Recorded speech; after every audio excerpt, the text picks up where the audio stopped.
എല്ലാവർക്കും ക്രിസ്തു യേശുവിൽ സ്നേഹവന്ദനം.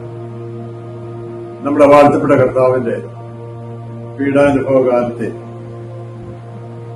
മരണത്തെ, ഉയർപ്പിനെ കൊണ്ടാടാൻ വേണ്ടി സഭ ഒരുങ്ങുന്ന 50 നോമ്പിന്റെ നാളുകളിൽ നിങ്ങളോട് സംഭാഷിക്കാനിടയാതെ അതായ സന്തോഷം.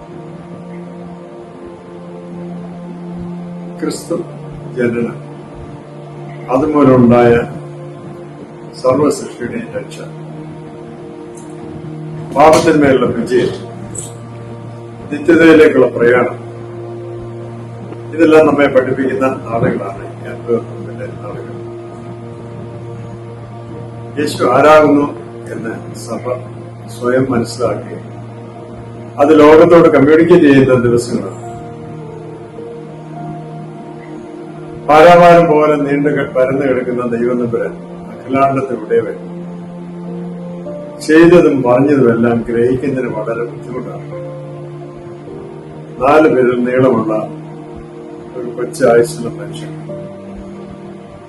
മരണമില്ലാതെ ദൈവം പറഞ്ഞതെല്ലാം പറയാനും പഠിക്കാനും ഉൾക്കൊള്ളാനും വളരെ ബുദ്ധിമുട്ടാണ്. അതുകൊണ്ട് സഭ പറയുന്നൊരു വാക്കാണ്, ഇതൊരു മർമ്മമാണ്. ദൈവം കഴിഞ്ഞല്ലാതെ നമുക്ക് ഈ ദൈവിക പ്രവർത്തനത്തെ മനസ്സിലാക്കാൻ കഴിയുന്നില്ല. അതിനുവേണ്ടി നീണ്ട ഈ 50 ദിവസം സഭ ഒരുങ്ങി ശരീരം കൊണ്ടും മനസ്സുകൊണ്ടും ആത്മാവുകൊണ്ടും നിറഞ്ഞ് ക്രിസ്തു ചരിതം പാടി ആടി നമസ്കരിച്ച് ഉൾക്കൊള്ളുന്ന ഒരു അനുഭവത്തിലാണ് ഈ നോമ്പ്. ഈ രക്ഷകനെ കൂടുതലായി മനസ്സിലാക്കാൻ ഓരോ പ്രാവശ്യം നാം അതിൽ പങ്കാളികളാകുമ്പോൾ വേദപുസ്തകം മുഴുവൻ പറഞ്ഞ് ഫലിക്കുന്ന അനുഭവമാണ് ആരാധനക്രമങ്ങളെല്ലാം.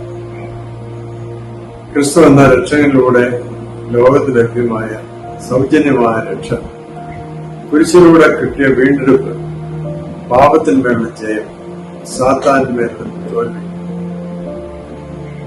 മരണത്തെ അതിജീവിച്ച കർത്താവ് യേശുവിനെ ഉയർപ്പിച്ച അതേ ആത്മാവിനെ ദൈവം നിങ്ങൾക്ക് തന്നതിനാൽ നിങ്ങളുടെ മധ്യ ശരീരങ്ങളെ ഉയർപ്പിക്കുമെന്നുള്ള വലിയ വാഗ്ദത്തം, ഇതെല്ലാം സ്വായത്തമാക്കുന്ന ഒരു അനുഭവമാണ് നോമ്പിന്റെ കാലം.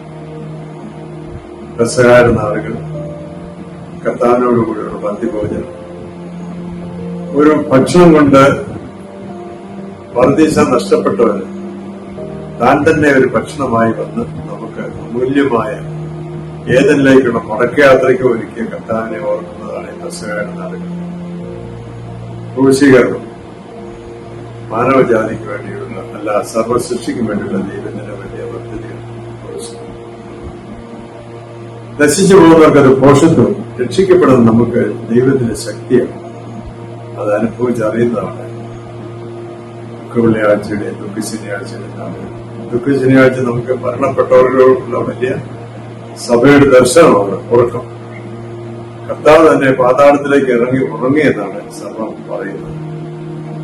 പുനരുത്ഥാന നാളിലുള്ള ഉത്ഥാനം എല്ലാവർക്കും ഉള്ളൊരു പ്രത്യാശയാണ്.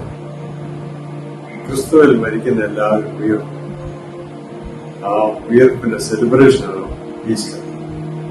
ഏത് പരിശുദ്ധ കുർബാന ഒരു ഈസ്റ്ററിന്റെ സെലിബ്രേഷനാണെന്ന് പറയും. അങ്ങനെ ഞാൻ വരുവോളും എന്റെ ഓർമ്മയ്ക്കായി ചെയ്യുകയെന്ന് കൽപ്പിച്ച കർത്താവ് പറഞ്ഞതെല്ലാം വിശ്വസിക്കാനും ഈ കൊച്ചായുസിൽ കർത്താവിനെ മനസ്സിലാക്കിയ മരണ ഓർത്താൻ കിടക്കുമ്പോൾ നിത്യതയിലേക്കുള്ള പ്രവേശനം ദൈവം സാധ്യമാക്കി തരും. അതിൽ ഉറച്ചും വിശ്വസിച്ചും ചാരിയും നമുക്ക് ഈ വലിയ പെരുന്നാൾ ആഘോഷിക്കാൻ എടുക്കാം. Christ is living. ക്രിസ്തു ജീവിക്കുന്നെന്നുള്ള പരമാർത്ഥം നമുക്ക് സന്തോഷവും സമാധാനം തന്നെ. ദൈവത്തിന് മാത്രം തരാൻ കഴിയുന്ന സമാധാനം കൊണ്ട് ദൈവം നിങ്ങളുടെ എല്ലാവരുടെയും നിലവിളെ ഹൃദയങ്ങളെ നിറയ്ക്കട്ടെ. കർത്താവ് അനുഗ്രഹിക്കട്ടെ.